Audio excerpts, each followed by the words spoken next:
The first thing I heard when I woke up in the hospital was the whisper of two nurses outside my curtain, their voices low, but not quite low enough.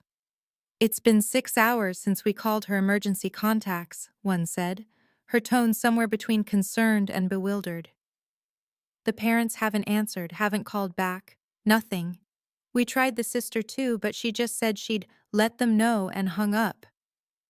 The other nurse made a soft sound of sympathy, and I could picture her shaking her head. "That's awful. This poor girl collapsed at work, completely malnourished and exhausted, and nobody's even checked on her?" I kept my eyes closed, still too weak to announce I was conscious, still too humiliated to face the reality of what I'd just heard confirmed out loud. My parents hadn't come. Of course they hadn't come. Somewhere in the haze of my collapse, in those terrifying moments when I'd felt my legs give out during the client presentation and the world had tilted sideways, I'd had this stupid, childish hope that maybe this would be different. Maybe a medical emergency would be enough. Maybe when they got the call that their daughter was in the hospital, that I'd been brought in by ambulance, that the doctors were worried about my vitals, maybe then I'd finally matter enough for them to show up. But 6 hours had passed, and the only response had been Melissa telling the hospital she'd let them know, which apparently meant she'd done absolutely nothing except whatever she was doing that was more important than her sister being hospitalized. The fluorescent lights above my bed hummed steadily, and I could hear the beep of monitors tracking my heartbeat, my blood pressure, all the systems in my body that had decided to stage a revolt against the way I'd been treating them.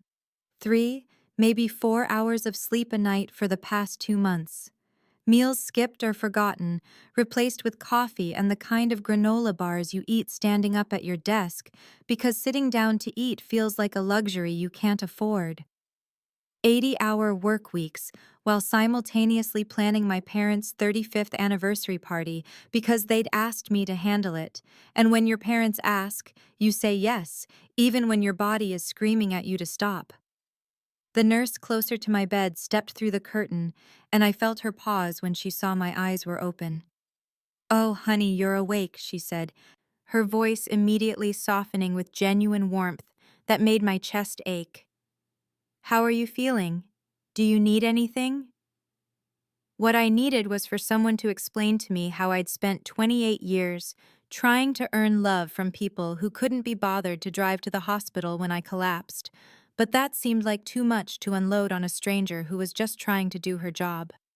I told the nurse I was fine, that I just needed water, and after she'd checked my vitals and made me promise to press the call button if I needed anything, I was left alone again with nothing but my thoughts and the particular kind of silence that only exists in hospitals at night. That's when the memories started flooding back, not the recent ones of collapsing or being loaded into an ambulance, but the old ones, the foundational ones, the patterns that had been woven into the fabric of my family for so long that I'd almost stopped seeing them as patterns at all. I remembered being 17, standing in my cap and gown on a sweltering June afternoon in 2013, scanning the crowd of parents with their cameras and proud smiles, searching for my mother's face, my father's profile, knowing even as I searched that they weren't there. They'd left that morning, apologetic but firm, because Melissa had a dance recital 3 hours away, just a small spring showcase for her studio, not even a competition, but she'd cried and said she needed them there, and somehow that had trumped my high school graduation. My grandmother had come instead, had taken photos and hugged me and told me she was proud. But I'd still felt the absence of my parents like a physical hollow in my chest as I walked across that stage to accept my diploma and the scholarship certificate for full tuition to the State University's architecture program. When I'd gotten home that night, they'd been back for hours, and my mother had asked casually if the ceremony had been nice, barely looking up from helping Melissa glue rhinestones onto another dance costume.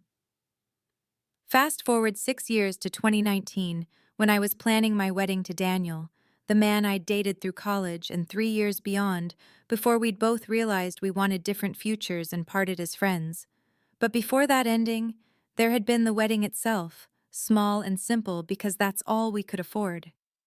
I'd approached my parents carefully, hopefully, knowing they'd spent $28,000 on Melissa's wedding 2 years prior, the one with the destination venue and the designer dress and the elaborate floral arrangements that had been featured on some wedding blog she'd been thrilled about. I wasn't asking for that, couldn't even imagine asking for that, but I thought maybe they'd help, maybe contribute something meaningful. My mother had smiled and handed me an envelope, and inside had been $200 and a card that said, "Every little bit helps," as though they'd given me a generous gift rather than what amounted to barely enough to cover the cake. I'd thanked them, hugged them, pretended it was fine, and then I'd gone home and cried for 3 hours while Daniel held me and said we'd make it work. We'd have a beautiful day anyway, and we did. We made it work. But the message had been received loud and clear about where I ranked in the family hierarchy of deserving. The pattern didn't end with weddings and graduations. It simply evolved as we moved into our late 20s and settled into our adult lives, lives that looked drastically different on paper, but were treated by my parents as though they existed in opposite moral universes, where Melissa's struggles were always more valid than my successes. By 2022, I was 27 years old and working as a mid-level architect at Morrison and Associates, one of the most prestigious firms in the state, the kind of place where getting hired meant you'd beaten out hundreds of other candidates and where the projects you worked on actually shaped the skyline of our city. I was designing commercial spaces and residential complexes, working with clients who had budgets in the millions, collaborating with engineers and contractors to turn blueprints into buildings that would stand for generations. Melissa, meanwhile, had never held what anyone could honestly call a steady job, and at 25 she'd decided her calling was to be a social media influencer, a title she gave herself despite having roughly 3,000 followers on Instagram, most of whom were family friends, old classmates, and what I suspected were bot accounts she'd purchased to inflate her numbers. She posted photos of herself in clothes our parents bought her, at restaurants our parents paid for, living in the guest house behind our parents' property that they'd renovated for her rent-free while I'd been struggling to afford my one-bedroom apartment on the other side of town and paying off student loans. The financial support our parents provided Melissa was staggering. When I actually let myself tally it up, the free housing alone was worth at least $1,500 a month, plus the car payment they covered, the health insurance, the random transfers of $200 here and $300 there whenever she mentioned needing something. And I knew this because Melissa wasn't exactly secretive about it. She'd mention casually over family dinners how Dad had helped her out with her credit card bill again, or how Mom had taken her shopping because she needed new outfits for her content creation. I paid for everything myself, had been paying for everything myself since I graduated college, and the few times I'd hit genuinely rough patches and asked my parents for help, I'd been met with lectures about budgeting and responsibility, about how I needed to learn to live within my means. The breaking point of realizing just how little my actual achievements mattered to them came in March of this year, just 6 months before I'd end up in that hospital bed, when I won the Rising Star Award from the State Architecture Association, a prestigious recognition given to one architect under 30 each year, selected from hundreds of nominees across dozens of firms. I'd been genuinely excited, prouder of myself than I'd been of anything in years, and I'd told my family about it at our monthly dinner at my parents' house.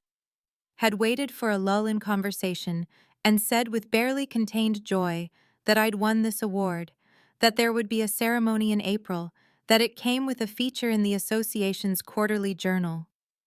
My mother had looked up from her phone, smiled vaguely, said, "That's nice, sweetie," and then immediately turned to Melissa and asked with genuine enthusiasm about some new filter Melissa had discovered on Instagram that made her skin look airbrushed. And just like that, the conversation shifted entirely to Melissa's social media strategy, while I sat there with my announcement hanging in the air like smoke, already dissipating, already forgotten. The months leading up to my collapse had been a slow-motion disaster that I'd been too exhausted and too conditioned to please to recognize as unsustainable. a period that started in late June when my firm landed the Riverside Commons project, a $2.3 million mixed-use development that would become the centerpiece of the downtown revitalization effort, and that my boss Patricia had assigned to me as lead architect, the biggest opportunity of my career and exactly the kind of project that could make or break my trajectory toward partnership. I'd thrown myself into it completely, working 80-hour weeks that started at 7 in the morning and didn't end until 10 or 11 at night. Sometimes later when we had client deadlines, or when the engineering specs came back requiring revisions, and I'd stopped going to the gym, stopped cooking real meals, started surviving on coffee and whatever I could grab from the vending machines or the sandwich shop next to our office. I was sleeping maybe 3 or 4 hours a night, sometimes less when I'd wake up at 2 in the morning with sudden inspiration for solving a design problem, and I'd grab my laptop and work until dawn. Then in mid-July, right when the Riverside project was entering its most intensive phase, my mother called and reminded me that my parents' 35th wedding anniversary was coming up in September, and wouldn't it be wonderful if I planned a party for them, nothing too elaborate, maybe 50 or 60 people, just family and close friends, at a nice venue with catering and music, and she said this as though she were asking me to pick up groceries rather than orchestrate an entire event while working the most demanding schedule of my professional life. I'd tried to explain that I was underwater with work, that maybe we could do something simpler, and she'd sighed that disappointed sigh I knew so well and said that Melissa was too busy with her brand partnerships, which was laughable given that Melissa's brand partnerships consisted of occasionally posting photos with products that small companies sent her for free in hopes of exposure to her 3,000 followers.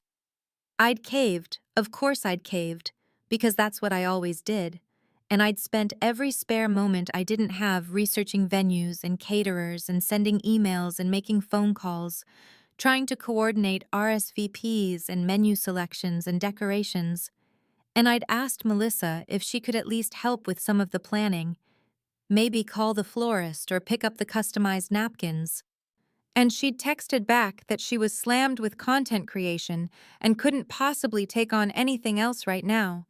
And then, over the next week, she posted 47 Instagram stories documenting her daily activities, which included getting coffee, trying on sunglasses at the mall, filming herself doing a skincare routine, and attending a wine tasting with friends.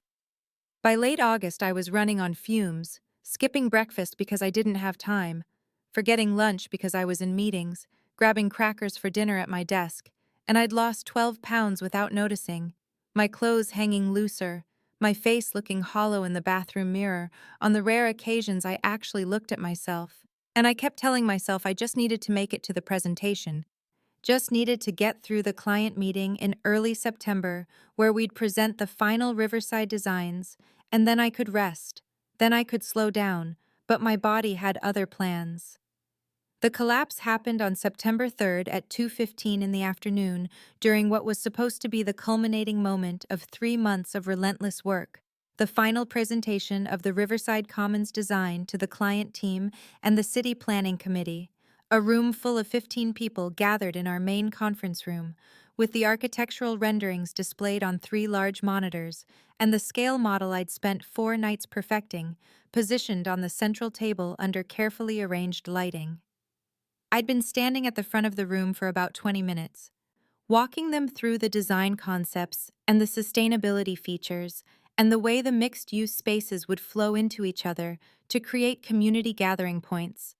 And I remember feeling proud despite my exhaustion, feeling like maybe all those 80-hour weeks had been worth it because I could see the clients nodding and leaning forward with interest. And then I felt a wave of dizziness wash over me so suddenly that I had to grip the edge of the table to steady myself.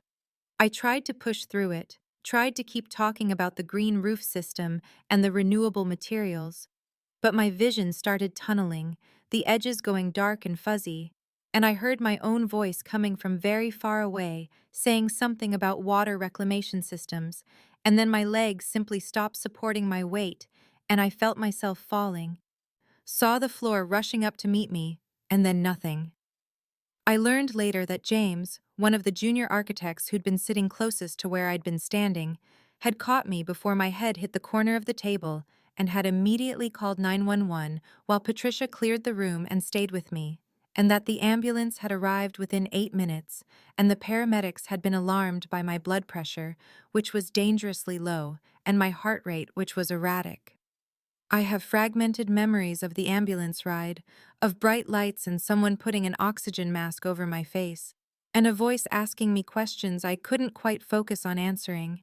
And then I was in the emergency room, and there were doctors examining me and nurses starting IV lines, and someone asking who they should call, who my emergency contacts were. I managed to give them my parents' number and Melissa's number, my voice sounding weak and strange to my own ears, and I remember feeling a desperate hope that they would come, that this time it would be different, that surely if I was in the hospital, my mother would rush to be by my side the way mothers were supposed to do. The doctors were concerned. I heard them talking in voices they probably thought I couldn't hear about severe exhaustion and malnutrition and dehydration, about my electrolyte levels being critically off and needing to run tests to make sure there wasn't organ damage. And I drifted in and out of a gray, fuzzy consciousness where time felt elastic and unreal. And every time I surfaced, I looked toward the door hoping to see my mother or my father or even Melissa, hoping that someone from my family would care enough to show up. I woke fully somewhere around 8 in the evening, according to the clock on the wall across from my hospital bed. The light outside the window, that particular deep blue of early September twilight, and I was alone in the room, except for the steady beep of the monitor tracking my heart rate and the IV drip feeding fluids into my arm. My head felt clearer than it had in months, despite the circumstances, or maybe because of them, because my body had finally forced me to stop in a way my mind hadn't been able to, and I turned my head slowly to look around the small private room with its bland cream-colored walls and its single visitor chair that was conspicuously empty.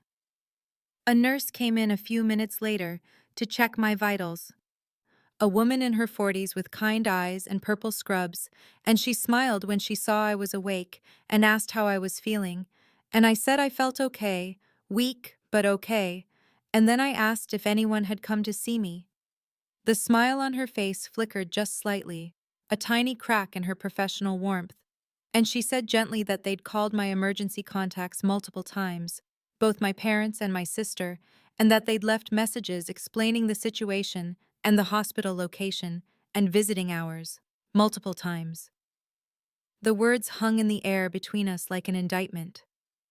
She squeezed my hand briefly and told me to rest, that my body needed time to recover, and then she left me alone again with that information. With the knowledge that they'd been called multiple times and no one had come, I felt hollowed out, not surprised exactly because hadn't this been the pattern my entire life, but still somehow shocked that even this, even me collapsing and ending up in the emergency room, even this wasn't enough to make them show up. My phone was on the rolling table next to the bed, and I reached for it with shaking hands, seeing a few missed calls from James and Patricia, but nothing from my parents, nothing from Melissa. And then I opened Facebook without quite knowing why, maybe hoping to see some indication that they'd tried to reach me or were on their way. And instead I saw that Melissa had posted 2 hours ago, time-stamped at 6:17 in the evening, which meant it was posted roughly 4 hours after the hospital had made their first call. The post was a photo of my parents and Melissa at what was clearly Morton's Steakhouse, one of the most expensive restaurants in the city where entrees started at $60. All three of them smiling at the camera with drinks in front of them and plates of what looked like filet mignon and lobster tail, and the caption read, "Family dinner at Morton's. At mom, at dad celebrating because we deserve it." Followed by a heart eyes emoji and a champagne emoji. She'd tagged my parents in the post. There were already 37 likes and comments saying things like, "Looks amazing," and "Enjoy," and "You guys are so cute." I stared at that photo for a long time, at their happy faces and their expensive food and their complete unconcern. while I lay in a hospital bed with an IV in my arm because I'd literally worked myself into collapse, and something inside me that had been bending for 28 years finally broke clean through. James showed up the next morning at 9:30 with a coffee he'd bought from the hospital cafeteria that he probably knew I couldn't drink, but brought anyway as a gesture. And Patricia arrived just a few minutes behind him, still wearing her professional work clothes, a charcoal gray suit that meant she'd come straight from the office, and the fact that both of them were there, that they'd taken time out of what I knew was an incredibly busy period to sit in uncomfortable hospital chairs next to my bed, made something in my chest tighten with an emotion I couldn't quite name. James looked worried in a way that made him seem younger than his 26 years. His usually carefully styled hair a bit messy, like he'd been running his hands through it, and Patricia had that particular expression she wore when she was trying to stay professional while being genuinely concerned, her eyebrows drawn together just slightly, and her mouth set in a firm line. They asked how I was feeling, and I said better, which was true physically, even though emotionally I felt like I'd been hollowed out and filled with something dark and heavy. And then Patricia said something that made me forget about my family's absence for a moment, made my brain shift tracks entirely. "The clients approve the Riverside Commons project," she said, leaning forward in her chair with her hands clasped in front of her. "They signed the contract yesterday afternoon. Full approval for the design exactly as you presented it before you collapsed." I stared at her, trying to process what that meant, and she continued, "Emma, this is a $2.3 million project. Your commission on this, according to your contract, is 6.5% of the design fees, which comes to $150,000. $150,000. I'd known intellectually that a commission was coming if we secured the contract, but I'd been so focused on just surviving each day, on getting through the work and the party planning and the endless exhaustion, that I hadn't let myself think about what it would actually mean. James was grinning now, looking genuinely happy for me, and Patricia continued talking about how the presentation had been exceptional, how even after I'd collapsed, the clients had reviewed the materials and been so impressed that they'd fast-tracked their decision. "You need to take medical leave," Patricia said firmly, and her tone made it clear this wasn't a suggestion. "At least 2 weeks, maybe 3. Doctor's orders and my orders as your boss. You're no good to me or to yourself if you work yourself to death." She paused, and her expression softened in a way I'd rarely seen. "Emma, do you have people who can take care of you while you recover? Family, friends, anyone?" And that was the question that broke me, that made the tears I'd been holding back since I saw Melissa's Facebook post finally spill over, because the answer was so pathetically obvious, given that I was sitting alone in a hospital room with only my coworkers for company. I shook my head, and then, probably because I was exhausted and emotionally destroyed, and my defenses were completely gone, I told them everything. About my parents not coming, about Melissa's post from Morton's, about the pattern that had been my entire life. Patricia listened with an expression that grew increasingly tight, and when I finished, she was quiet for a long moment, before she said, "My sister did something similar to me 15 years ago." And then she told me about her own family, about being the responsible one who was taken for granted while her sibling got all the attention and support, about finally having to cut contact to save herself. "You are not obligated to set yourself on fire to keep them warm," she said, and the words landed in my chest like something solid and true that I could hold on to. After James and Patricia left around noon with promises to check on me the next day and instructions to rest and not think about work, I lay in that hospital bed staring at the ceiling tiles with their water stains and tiny perforations, and I thought about the fact that I was 28 years old, and I'd spent probably 26 of those years trying to earn love from people who were never going to give it to me the way I needed, the way anyone deserved. I thought about all the times I'd made myself smaller, quieter, less demanding, convinced that if I just needed less, then maybe there would be enough affection left over for me after Melissa took her share, which was always everything. I thought about working myself literally into a hospital bed while simultaneously planning a party for people who couldn't be bothered to show up when I was hurt. And the absurdity of it hit me so hard I almost laughed, except that laughing hurt my chest. And anyway, it wasn't actually funny. It was just sad and pathetic, and it needed to stop. I'd seen a therapist for about 8 months when I was 24, right after my wedding, when the hurt of my parents' minimal involvement and their lavish treatment of Melissa's wedding 2 years earlier was still fresh, and I remembered Dr. Chen telling me in her calm, measured voice that I couldn't control other people's behavior, but I could control my own responses, that boundaries weren't about punishing others, but about protecting myself, that I was allowed to step back from relationships that hurt me even if those relationships were with family. I'd nodded and agreed, and then I'd gone right back to the same patterns because the idea of actually enforcing boundaries with my parents felt impossible. Felt like I'd be the bad guy, the ungrateful daughter, the one who abandoned her family over nothing. But lying there with an IV in my arm and the knowledge that they'd chosen a steakhouse over their daughter's emergency hospitalization, I realized that what I'd been calling nothing was actually everything, was my whole life, was my health and my sanity and my sense of self-worth that I'd been slowly destroying in service of people who didn't even notice. The party was in 2 weeks. I'd already booked the venue, a beautiful historic mansion that cost $3,000 to rent.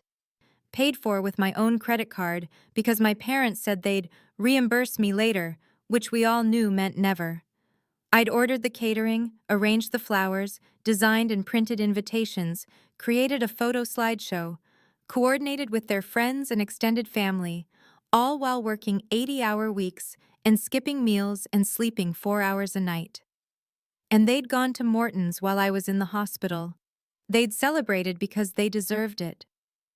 I picked up my phone and opened my notes app, and I started making a list, not of party tasks, but of boundaries, of things that were going to change starting right now, and the first item I typed was, "Cancel the party," and just seeing those words on the screen made me feel something I hadn't felt in years, something that felt almost like freedom.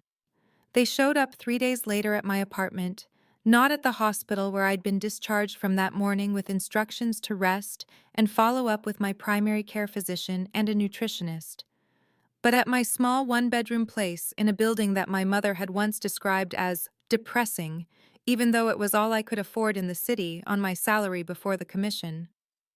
I was sitting on my couch in sweatpants and an old college t-shirt, still feeling weak and strange in my own body, when the buzzer rang and my mother's voice came through the intercom saying, "Emma, we're here, let us up," in that tone that assumed compliance, that didn't consider I might say no. I buzzed them up because 3 days in a hospital bed hadn't been enough time to completely rewire 28 years of conditioning. And when I opened the door, there they were, my mother in her expensive athleisure wear that she bought for a gym membership she never used, my father in his golf clothes already looking at his phone, and Melissa trailing behind in an outfit that was clearly chosen for Instagram potential, probably planning to get content out of this visit to her sick sister for sympathy engagement. My mother hugged me in that quick, performative way she had, barely making contact, and said, "You worried us half to death, Emma. Why didn't you call us yourself instead of having the hospital do it?" And I just stared at her because the audacity of that question, the complete lack of self-awareness, was actually stunning. My father grunted something that might have been a greeting and sat down in my reading chair without being invited, still scrolling through his phone, and Melissa perched on the arm of my couch and said, "This whole thing has been so stressful for me, Emma. I've barely been able to post all week because I've been so worried. Do you know what that does to engagement rates?" I was still standing by the door, feeling surreal and disconnected, and my mother was walking around my apartment like she was inspecting it, touching things, and then she turned to me and said, "Well, you're home now and you're fine, so we can talk about the party. I've had 3 people ask me about dietary restrictions, and I told them you'd send out an email, but you haven't, and we need to confirm the final head count with the caterer by Friday." And something in me that had been bending for my entire life just stopped, just went still and solid. And I said, "I'm canceling the party." and the words came out calm and clear and final. The three of them turned to look at me, like I'd started speaking another language, and my mother laughed that nervous little laugh she did when something didn't fit her expectations, and said, "Don't be ridiculous, Emma. Everything's already planned. People have already RSVP'd. You can't just cancel." And I said, "Yes, I can, and I am. I'm canceling it today." And I watched shock spread across their faces like I'd slapped them, like I'd done something violently unexpected. And my father finally looked up from his phone and said, "What the hell has gotten into you?" What had gotten into me was 3 days of lying in a hospital bed with an IV in my arm because I'd worked myself into physical collapse while planning a party for people who couldn't be bothered to visit me. What had gotten into me was seeing my sister's Facebook post tagging our parents at a steakhouse while I was being treated for malnutrition and exhaustion. What had gotten into me was 28 years of being invisible and expendable and good enough to use, but never good enough to value. And I looked at my father and said, "What's gotten into me is that I collapsed at work last Thursday. I was hospitalized for 3 days with dangerously low blood pressure and malnutrition because I've been working 80-hour weeks while planning your party. And none of you came to the hospital even though they called you 6 times. You went to Morton's instead, and Melissa posted about it on Facebook."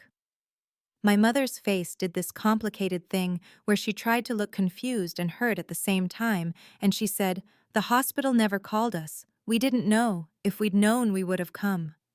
And I picked up my phone and pulled up my call log and showed her the 6 calls from the hospital to their number, the timestamps showing exactly when they'd called, 2 hours before Melissa's Morton's post. And I watched my mother's expression shift from defensive to caught to angry. And she said, "Well, we didn't hear the phone. We were at dinner. You can't blame us for that. And besides, you're fine now, so clearly it wasn't that serious." I felt something crack open inside my chest, and I said, "I'm fine now because doctors treated me, because my coworker James stayed with me, because my boss visited me and made sure I had support, not because any of you cared enough to show up." And Melissa made this exasperated sound and said, "Oh my God, Emma, you're being so dramatic. You're literally fine. Why are you trying to make everyone feel guilty over nothing?" And I turned to look at her, really look at her, this 31-year-old woman who'd never held a real job, who lived off our parents' money while posting inspirational quotes about hustle and success, who'd called herself too busy to help with the party planning while posting 47 Instagram stories that same week. And I said, "I asked you to help me with this party. You said you were too busy, but you weren't too busy to post constantly. You weren't too busy to go out to dinner while I was in the hospital. You've never been too busy to take from me, but you're always too busy to give anything back."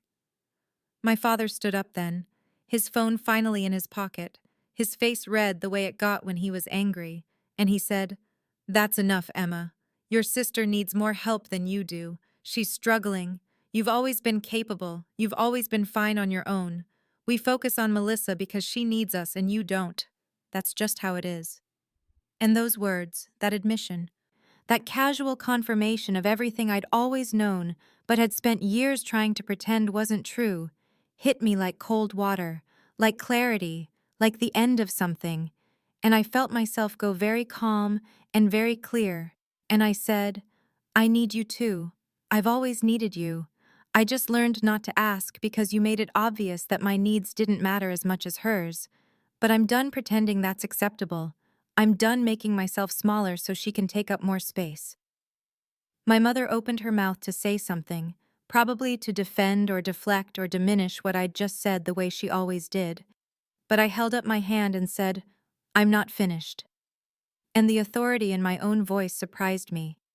And I continued, "Since you've made it clear that you only care about Melissa because she needs you, and I apparently don't, let me tell you about some things you don't know because you've never once asked me about my life."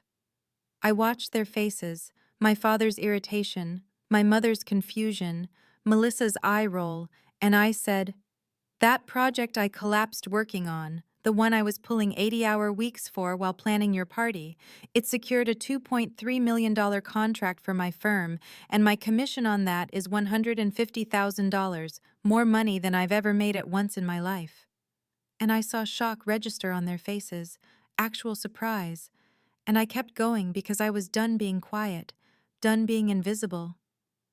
And 3 months ago, I won the Rising Star Award from the American Institute of Architects for my community center design in Portland, which you would know if you'd been at that dinner where I tried to tell you, but Mom changed the subject to talk about Melissa's Instagram filter. My mother said, "Emma, we didn't know it was that important." And I laughed, actually laughed, because the absurdity of that statement was almost funny, and I said, "You didn't know because you didn't ask, you didn't listen, you've never listened, and next month I'm being featured in Architectural Digest with a 6-page spread about my work and an interview about design philosophy and sustainable architecture. They're calling me one of the most promising young architects in the region." And I watched them process this, watched them recalculate me in real time, and my father said, "Well, that's good, Emma. We're proud of you. Why didn't you tell us?" And the question was so genuinely clueless, so completely lacking in self-awareness, that I felt something like pity mix with my anger. "I tried to tell you," I said, my voice steady and clear. "I've been trying to tell you my whole life, but you've never had space for my achievements because you've been too busy managing Melissa's feelings and funding her lifestyle and celebrating her mediocrity, and I'm done. I'm done trying to earn your attention and your pride and your basic respect." And Melissa said, "Oh my God, you're so jealous. You've always been jealous of me." And I turned to her and said, "I'm not jealous of you, Melissa. I'm angry at them for failing both of us, for teaching you that you're entitled to everyone's resources without ever having to contribute anything, and for teaching me that my worth is measured by how useful I am while expecting nothing in return." I looked at all three of them standing in my small apartment that my mother had called depressing, and I said, "I'm also on partnership track at my firm. Patricia told me last week that if I keep performing at this level, I'll make partner in 3 years, before I'm 32, and I'm telling you this not because I need your approval anymore, but because I want you to understand exactly what you've been dismissing, exactly what you've been too blind and self-absorbed to see." And my mother's eyes were getting watery, and she said, "Emma, please, you're being so harsh. We love you." And I said, "No, you love the version of me that serves you, that plans your parties and shows up when you need something, and doesn't complain when you choose Melissa over me every single time. But you don't love me enough to show up at a hospital. You don't love me enough to ask about my life. You don't love me enough to treat me with the basic respect you'd give a stranger." The silence that followed was heavy and horrible and necessary, and then I said the words I'd never thought I'd say. "I need you to leave now, and I need you to stay away from me until you can acknowledge what you've done and commit to actually changing, not just apologizing to make yourselves feel better, but really changing how you treat me, and if you can't do that, then we don't have a relationship anymore." And I walked to the door and opened it and stood there waiting. My mother's face crumpled and she started crying, not the quiet, dignified crying of genuine remorse, but the loud, gasping sobs of someone who'd been confronted with consequences and didn't like it. And she said through her tears, "I can't believe you're doing this. I can't believe you're being so ungrateful. We've done everything for you. We gave you a good childhood. We supported you. And this is how you repay us?" And the sheer audacity of that statement, the complete rewriting of history happening in real time, would have been almost impressive if it wasn't so devastating. My father's face had gone from red to purple, and he said, "You need to think very carefully about what you're doing here, Emma. You're throwing away your family over some perceived slight, and if you do this, there's no coming back from it. We won't forget this." And I said, "Good, don't forget it. Remember that you chose this by choosing to ignore me in a hospital, by choosing Melissa over me for 28 years, by choosing to come here and demand an explanation instead of offering an apology." And he said, "Fine. If this is how you want it, consider yourself cut off. Don't come to us when you need something." And I almost laughed because the threat was so empty, so completely disconnected from reality. And I said, "You've never given me anything to cut off. I've paid my own way since college. You've never offered help. You've never supported me financially or emotionally. There's nothing to cut off.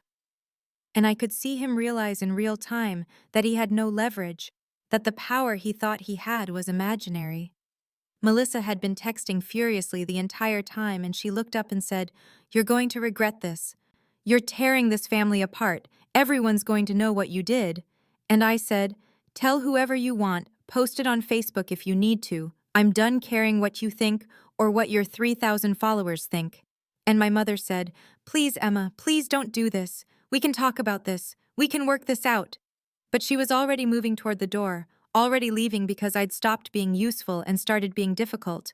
And my father followed her without another word, and Melissa stayed for a moment longer, her face twisted with something between rage and disbelief, and she said, "You've always thought you were better than me." And I said, "No, Melissa, I've just always had to be more than you because they never asked you to be anything."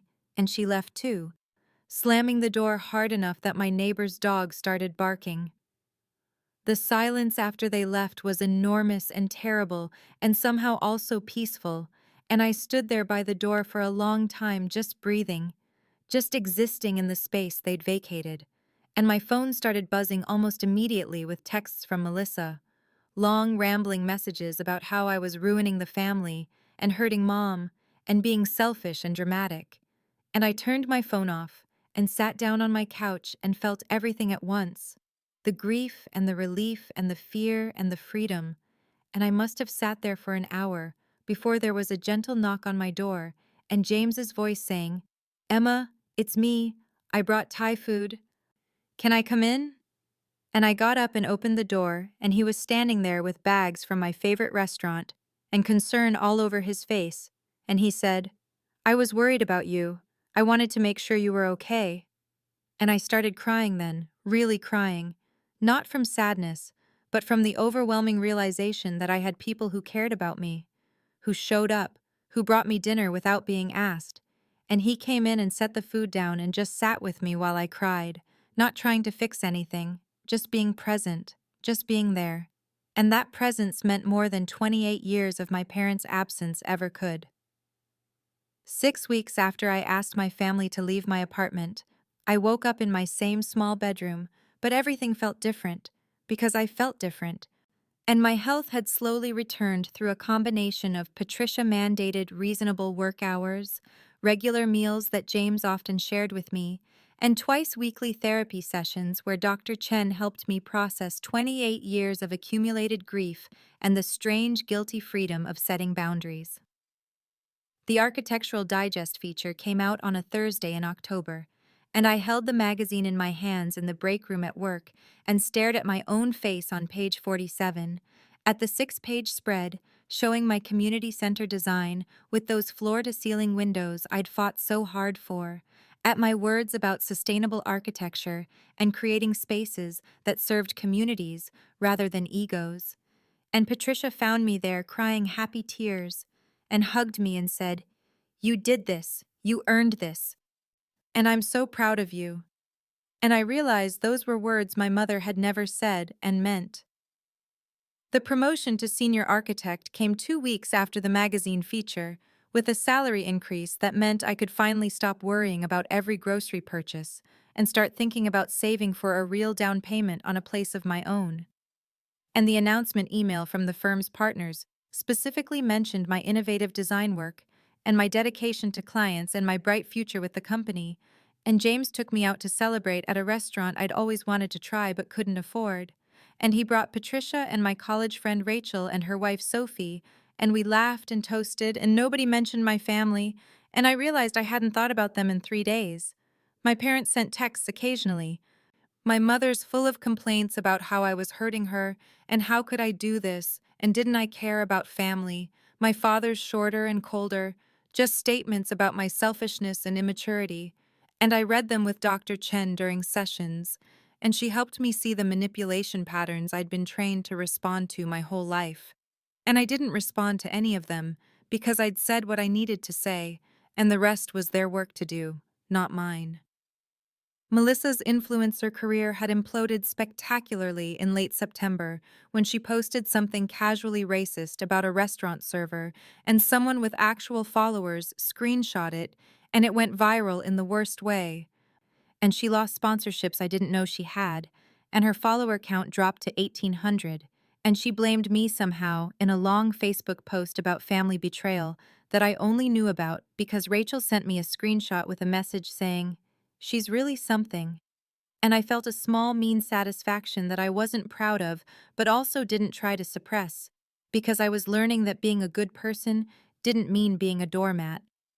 I had dinner with James and Patricia once a week, sometimes at my apartment where I was learning to cook actual meals, sometimes at restaurants, always with conversation that included questions about my life and my work and my feelings.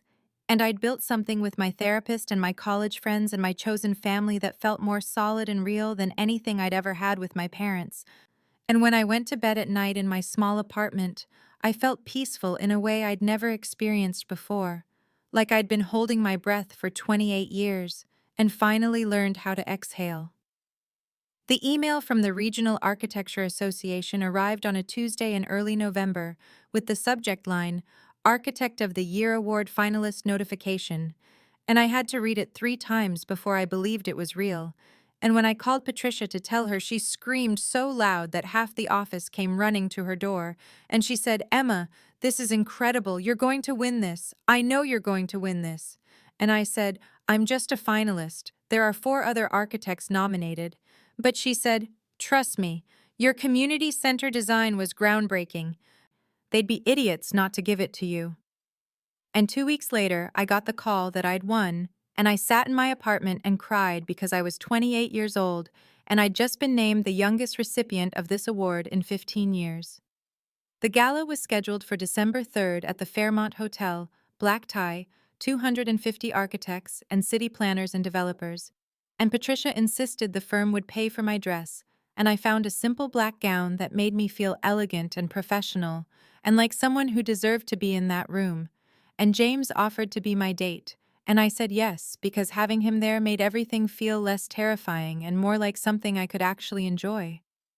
I worked on my acceptance speech for 2 weeks with Dr. Chen's help because I wanted to get it right, wanted to thank the people who'd actually supported me without being bitter about the people who hadn't. And the final version was 3 minutes long and mentioned Patricia by name, thanked James for his friendship, acknowledged my therapy and my chosen family, and said nothing at all about my parents or Melissa because they hadn't been part of this journey and didn't deserve to be part of this moment. The night of the gala was cold and clear, and I wore my new dress, and James picked me up in a suit that made him look unfairly handsome, and we drove to the Fairmont together, and when they announced my name as the winner, and I walked up to accept the crystal award that caught the light and threw rainbows across my hands, I gave my speech without crying, and the applause was thunderous and real, and Patricia was on her feet cheering, and afterward, at least 30 people came up to congratulate me and ask about my work. And I felt seen in a way I'd spent 28 years craving from people who were never going to give it to me. The next morning, I went to the office early because I had a client meeting at 9. And I was at my desk reviewing plans when our receptionist Michelle called my extension and said in an uncomfortable voice, "Emma, your parents are here in the lobby. They have flowers. They're asking to see you." And I looked through the glass wall of my office and saw them standing there with an enormous bouquet and hopeful expressions. And my mother was wearing her church dress, and my father had actually put on a tie, and they looked so ordinary and small standing there trying to be part of something they'd had no hand in building. I told Michelle I was unavailable and to please ask them to leave, and I watched through the glass as Michelle delivered the message, and my mother's face fell, and my father's jaw tightened, and they stood there for a moment, clearly debating whether to make a scene, and then Patricia emerged from her office and walked over to them and said something I couldn't hear, but that made my father's face go red, and she stood there with her arms crossed until they turned and left, flowers still in hand, and then she came to my office and said, "You okay?" And I said, "Yeah, I'm okay." And I was. I really was. Because I'd won Architect of the Year and given a speech thanking the people who mattered, and my parents had driven across town to show up after it was over, after the work was done, wanting credit for something they'd actively worked against. And I didn't owe them access to my success just because they'd finally noticed I was successful. 3 months after I collapsed at work and woke up in a hospital room alone, I stood in the living room of my new apartment on the 8th floor of a renovated building in the Arts District, a one-bedroom place with huge windows and exposed brick that I'd bought with part of my commission. And I held the framed Architectural Digest feature in my hands and felt something I'd never quite felt before, something that took me several minutes to identify as uncomplicated pride. The email from my parents had arrived 2 weeks after they'd shown up at my office with those flowers. A 6-paragraph message that my mother had clearly written and my father had probably skimmed before adding his name, and it started with, "We're sorry you feel hurt," and included phrases like, "We never meant to make you feel less important," and "We're hurt too by your accusations," and "Family is supposed to forgive," and ended with a request to "put this behind us and move forward." And I read it 3 times with Dr. Chen during a session, and she helped me see that nowhere in those 6 paragraphs did they actually acknowledge what they'd done. Nowhere did they take responsibility for missing my hospitalization, or for 28 years of dismissing my achievements, or for funding Melissa's entire life while I struggled alone. I responded 4 days later with a message I drafted and redrafted 7 times. And the final version was clear and calm, and said that I loved them, but I needed them to understand that their apology didn't acknowledge the specific patterns of behavior that had hurt me, that I needed them to recognize they'd never come to the hospital when I was admitted for malnutrition and exhaustion, that they'd consistently prioritized Melissa's wants over my needs, that they'd never once asked about my career or my life or my dreams, and that if they wanted a relationship with me going forward, I needed them to acknowledge these specific things and agree to attend family therapy together, and that if they weren't willing to do that work, I respected their choice, but our relationship would remain distant. They responded within an hour, my father this time, with 2 sentences. "We've done nothing wrong and won't be manipulated into false confessions. Contact us when you're ready to be reasonable." I read those 2 sentences and felt sad but not surprised, and Dr. Chen said, "How do you feel about this?" And I said, "I feel at peace actually, because I know I did everything I could and the rest is up to them." And I meant it. I really meant it, because somewhere in the past 3 months, I'd learned that my worth wasn't dependent on their recognition and my success wasn't diminished by their refusal to see it. The doorbell rang at 7, and I put down the framed magazine feature and opened the door to James holding a bottle of wine and a bag of groceries because we were cooking dinner together, something we did twice a week now in my actual kitchen, with my actual cookware in my actual apartment that I actually owned. And he looked at the magazine on my coffee table and grinned and said, "Still not tired of seeing your face in print?" And I laughed and said, "Not even a little bit." And we cooked pasta with vegetables I'd bought at the farmer's market that morning, and we talked about his project and my new commission, and the movie we wanted to see next weekend. And when we sat down to eat at my small dining table with the city lights spread out below my windows, I looked around at this life I'd built, and this family I'd chosen, and this peace I'd earned. And I thought about that day I'd collapsed at work and woken up alone and realized that nobody was coming.